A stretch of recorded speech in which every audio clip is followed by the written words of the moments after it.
I see there's more brute claws in this area, so I gotta be really careful about how I take my next several actions of, well, action. Because Fox is not in the best of conditions right now. Greetings all, it's Blue Knight, and welcome back to Starfox Adventures. Previously, we arrived at Cape Claw and met this HighTop, one of the few remaining HighTop in Dinosaur Planet as far as we know. He has a fondness for gold, as apparently the rest of the HighTop do, and has enlisted us to help us out, or help him out, rather, to collect the rest of the gold bars that are scattered throughout this beachy area. So today we're going to help out this HighTop in collecting the rest of those gold bars in Cape Claw, and we'll see how things go from there. I didn't catch this container in the last episode. More scarabs though, I actually need more health. If anything right now, that's the one thing I'll value more just this one time. As much as I love money, health comes first. There's no use money will have if you're, well, dead. That container went through the tree. I did not expect for that to happen. I thought it actually hit the tree. Oh well, at least I got that scarab anyways. And since I got that medium scarab bag not too long ago, I'll have a little bit more reason to collect some more scarabs now. Since I got a bigger wall to fill out. Let's see, where do I want to go next? We'll go back up here because we haven't got across that temple-like area. So I want to explore that. And I'll take us to the other side of Cape Claw anyways. So we still have to explore that. And that crate, I'm pretty sure it's going to contain some health. I really love this entire aesthetic of this place. If you take away all the danger, and if the landmass was bigger, it would make like for a great 100% beach and just be a good place to like relax and just take a load off. Also, just see that high top there could be like some sort of supervisor if this place wasn't like very dangerous. I would classify this as a very great candidate for like a beachy area. And the music here is really good too. It fits the atmosphere of this place when you're not surrounded by danger very, very well. It's not like up there or as better as the Thorntail Hollow music. That's probably going to be my favorite track in this entire game when it comes to music. But Cape Claw's song is pretty good too. Pretty good. I'm not going to discount it at all. So we'll have to head down here. Nothing in the fuel cell compass is going off yet. Break that open, get that to get some scarabs. And we'll see a sort of familiar creature. You might guess what that is if you cast your mind back to the beginning of the game, but I'm not gonna interact with that creature because we actually can't interact with it right now. I see another Kushi over there. I'll wait for that guy to reappear. In the meantime, I'll get those grub that are just hopping around. That's just gonna annoy me. I'm pretty sure Tricky is just as hungry to get those things, even though he's pretty full right now. I'll have to dig that up in the meantime. And there's a cave over there. We'll see what this contains first. Gold bar, perfect. That's just what we're looking for. We'll go in here. There's a door here that we can't do anything with. There's a energy gem here. I'm pretty sure this might contain a gold bar, but I could be wrong on that. Some more scarabs over on that rock. Oh, fuel cell. Well, I guess a good constellation if anything. I had a feeling another fuel cell was around here somewhere. Couldn't really remember where, but I got my answer. We'll swim over to this side of the shore now. I see a couple of brute claws over here. So Tricky, you're gonna be a huge asset against these guys because heaven knows I can't defend myself against them at all in one-on-one combat. You don't have to burn me though. That's something that will not be very appreciated. There we go. That one brute claw out. I noticed another one on the other side of this place. In the meantime, I'll collect this. Have Tricky come back, so I'll feed him. Since he's getting pretty famished right about now. And with his new energy, give him to dig that up. I wish I could say the same for Fox, so when it comes to energy, he's looking really tired right now. But we are getting by, as we got ourselves to the third gold bar. There's only one more round here, and oh boy, there's two of these guys here. I really gotta be careful how I act. Tricky, burn him up. And now we'll take advantage of the stun and keep attacking this guy without holding anything back. Oh, that last strike actually killed him off. I thought that would just stun him a little bit more. Tricky, don't go over there. I need your help. This guy will kill me like 2 hits if I'm not careful enough. Thank you. That's just what I need to get the opening. And I'll keep pressing the offensive. There we go. Took them all out. Now, contrary to what you might think about this little puddle, you think you can't interact with it at all. No, just get Tricky to dig in the spot like you always do. And eventually this will drain out. And for good reason. We found the final gold bar in this area. I guess this place doesn't drain out at all. I thought it would. Oh well, doesn't matter. We got the 4 gold bars we need, and that's all that really matters. Nothing in the area comes to fuel cells. I think we may have hit all the digging spots actually. So there shouldn't be anything of value that we haven't missed out yet. That was probably on the other side where we were just at a few seconds ago. I don't know why, just seeing this fence always trips me up about if I've actually been to this part of the shore or not, but I'm pretty sure I have been. I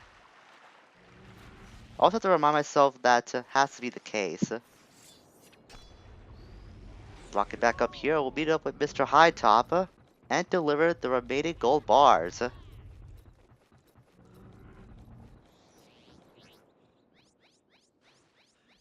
This, not that Cheeto can actually need those.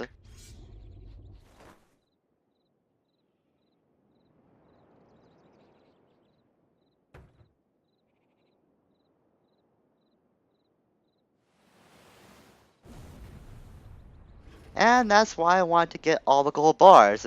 We saw we only delivered 1 to him, but upon that cutscene ending, all 4 of the gold bars are here.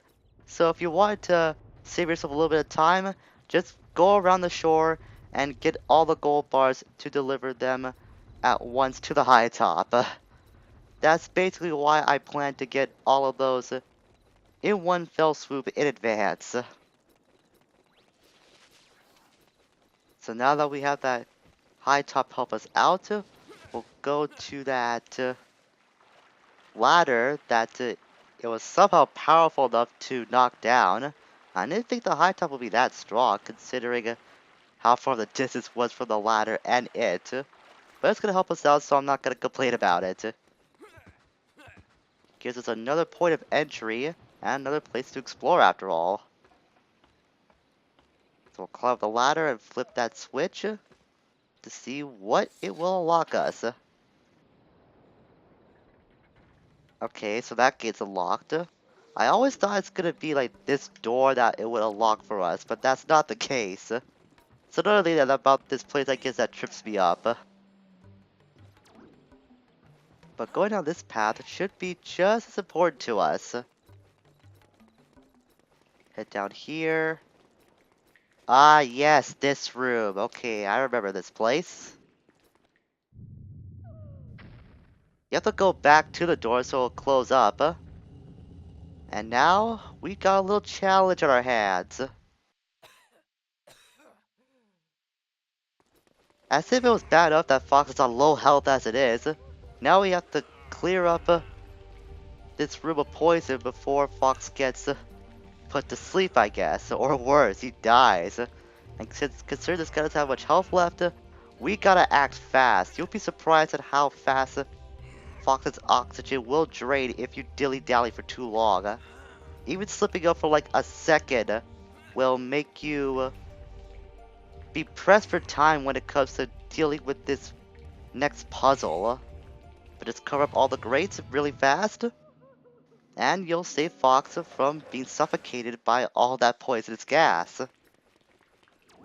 And that somehow opens the gate that was hiding that particular creature. So now we can go downstairs and actually meet that creature face to face. Whoa! A Cloud Runner! Shoo shoo! Go away, Cloud Runner! Get away! Have you two met? He is an Earthwalker. I am a Cloud Runner. Our tribes do not see eye to eye. His father has probably been saying bad things about me. Who locked you in there? General Scales. Who else? You see, I am the queen of the Cloud Runner tribe and also its gatekeeper. That guy needs to be taught a lesson. Where is he now? He used my powers to open a path to the Cloud Runner fortress. I must return there to help my tribe. I'm gonna need that spellstone. Looks like you've got yourself company, lady. Peppy, I'm returning to the R-Wing. Can you make sure it's ready for takeoff? Wait a minute! There's no way I'm going up to her fortress. Okay, you can sit this one out. We'll head back to Thorntail Hollow, and you can wait there for me to return. I'll meet you at the fortress. Good luck!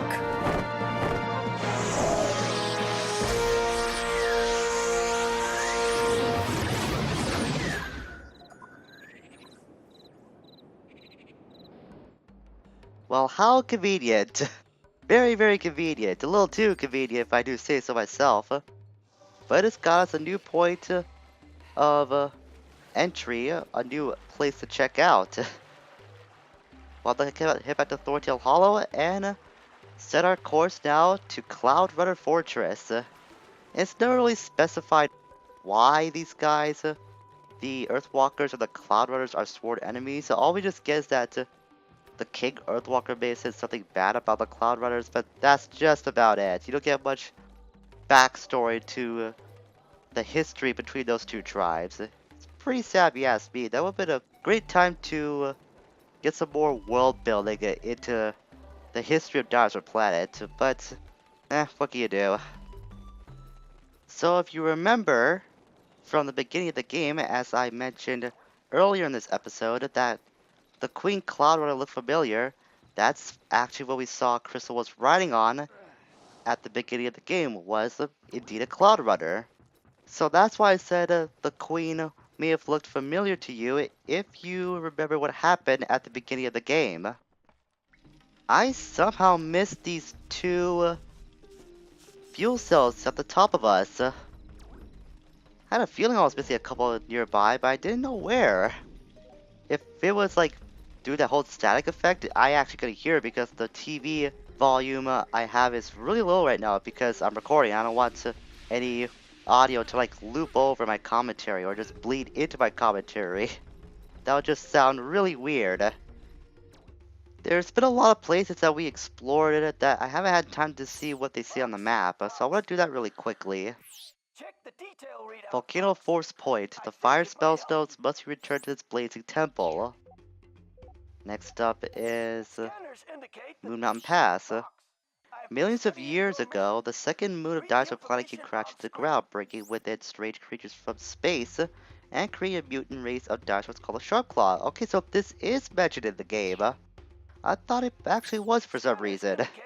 Just goes to show how little attention I do pay to the map. Cape Claw, beach paradise taken over by Sharpclaw. There's a giant Krazoa head statue there that hides the path into the ocean force point. That's something to keep in mind for later. And finally, Krazoa Palace. An ancient palace of mysterious power, once home to the magical Krazoa, a race of beings who can control dark matter. That's probably what the Krazoa are made of. So with all that taken care of, I know I have very little health going into this, but I don't care. I think I am more than ready to take on the dangers that is Cloud Runner Fortress and what it can present to us. Besides, I'm confident enough that I'll find more help on Cloud Runner Fortress itself.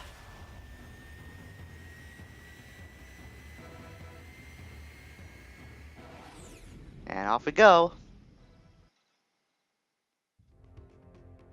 So our next location, it's right here, Cloud Runner Fortress. Cloud Runner Fortress has been attacked by General Scales and his shop floor army. It would make an ideal base from which he could rule over the planet. The fortress stands on ground that is rich in gold and diamonds. With this wealth, Scales would become unstoppable. Find the spellstone and save the Cloud Runners.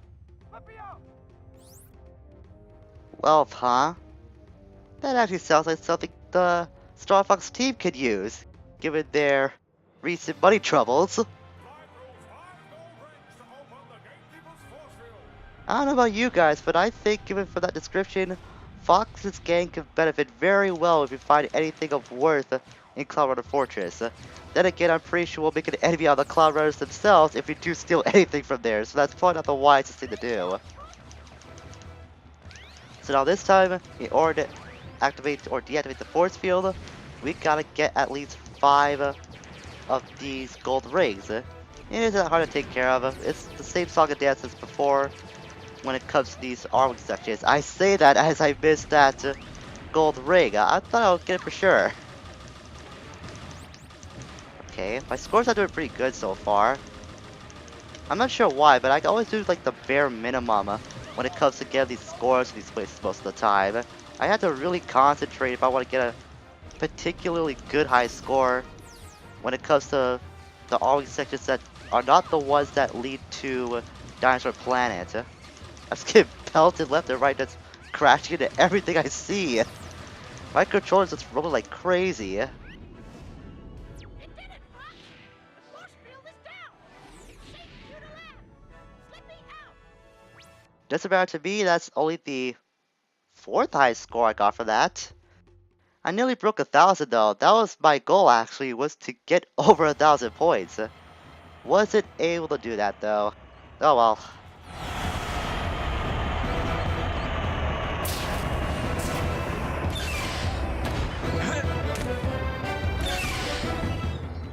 This is Cloud Runner Fortress. I'll fly ahead and check if it's safe. Meet me inside.